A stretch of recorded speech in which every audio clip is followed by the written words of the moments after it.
আসসালামু আলাইকুম দর্শক, এই মুহূর্তে আমরা রাজবাড়ী সদর উপজেলার বারোবাদপুর নামক স্থানে অবস্থান করছি। আমার এখানে আপনারা পিছনে যেই উন্মুক্ত জলাশয় দেখতে পাচ্ছেন, এটি আসলে রাজবাড়ী জেলার ১ নং সংসদ সদস্য জনাব আলহাজ কাজী কেরামত আলী এমপি, তিনি কিন্তু তার নিজ হাতে এই এরিয়াটা কিন্তু অনেক বড়। এই এরিয়া নিয়ে তিনি কিন্তু অসংখ্য মুরগির খামার, গরুর খামার, মাছের খামার তৈরি করেছিলেন।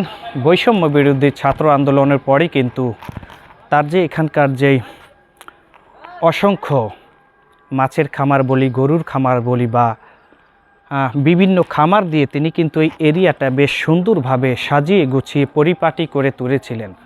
তো যাই হোক, বৈষম্য বিরোধী ছাত্র আন্দোলনের পরে কিন্তু সব কিছুই কিন্তু একেবারে বিলীন হয়ে গিয়েছে। এখানকার এই স্থানের আশেপাশের যারা জনসাধারণ রয়েছেন তারা কিন্তু আমরা দেখেছি আশেপাশে যেই প্রাচীরগুলো তৈরি করেছিলেন বিভিন্ন গ্রিল দিয়ে, সেগুলোও কিন্তু একেবারে মানুষ ভেঙে চুরে তারা কিন্তু নিয়ে যায়। তো আসলে কি বলবো, আসলে ক্ষণিকের যে ক্ষমতার বাহাদুরি, এটা আসলে সব সময় থাকে না। এটাই কিন্তু একমাত্র জ্বলন্ত উদাহরণ। তো এ পাশে কিন্তু তাদের অনেক গরু ছিল, বিশাল বিশাল গরু ছিল, অসংখ্য মুরগি ছিল এবং এই উন্মুক্ত জলাশয়ে কিন্তু অসংখ্য মাছ ছিল, যেগুলো কিন্তু এখানকার স্থানীয় বাসিন্দারা নিয়ে সব কিছুই কিন্তু একেবারে বিলীন করে নিয়ে যায়। তো আমরা এখানে এসেছি, এখানকার পরিবেশটা আপনাদের সঙ্গে একটু শেয়ার করব, আপনাদেরকে একটু দেখাবো। আসেন আপনি আমার সঙ্গে, আমরা দেখাতে চাই আপনাদেরকে এখানকার পরিবেশটা। আসলে চারপাশেই কিন্তু একেবারে মানে জরাজীর্ণ এমন অবস্থা করেছে এই আশেপাশের। কি বলা চলে যে এক কথাই একটা প্রবাদ রয়েছে, আমরা কিন্তু মাঝে মধ্যে বলতাম যে মঘের মুল্লুক।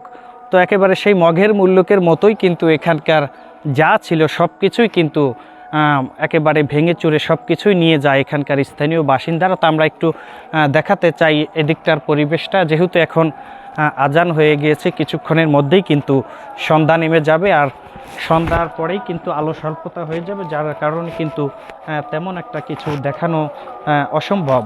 আমরা দেখতে পাচ্ছি এখানে এই ভবনটাতে কিন্তু আগুন দিয়ে জ্বালিয়ে দেওয়া হচ্ছে। আমি যদি একটু দেখাতে চাই উপরের পরিবেশটা আসলে আপনারা দেখতে পাচ্ছেন।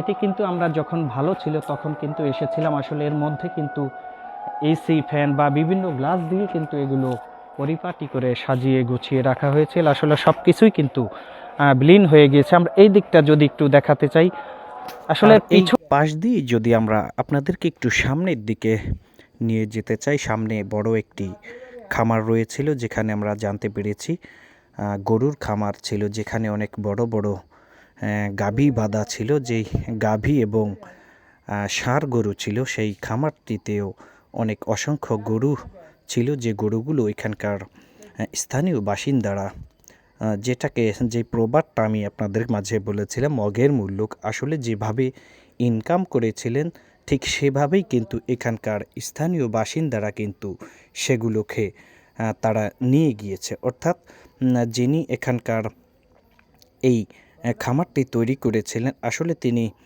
রাজবাড়ী জেলার ১ নম্বর সংসদ সদস্য জনাব আলহাজ কাজী কেরামত আলী পারতাম।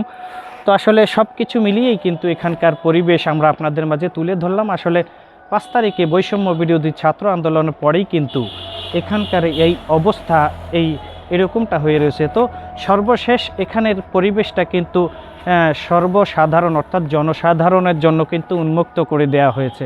এখানে কিন্তু বিকেল হলেই তরুণ তরুণী বা ছোট্ট বড় বৃদ্ধ সকল শ্রেণী পেশার মানুষরাই কিন্তু এখানে এসে কিন্তু এখানকার সৌন্দর্য উপভোগ করেন। তো রাজবাড়ী জেলার বারোবাদপুর থেকে সর্বশেষ আপনাদের সঙ্গে আমরা দেখা হবে অন্য কোনো জায়গা থেকে।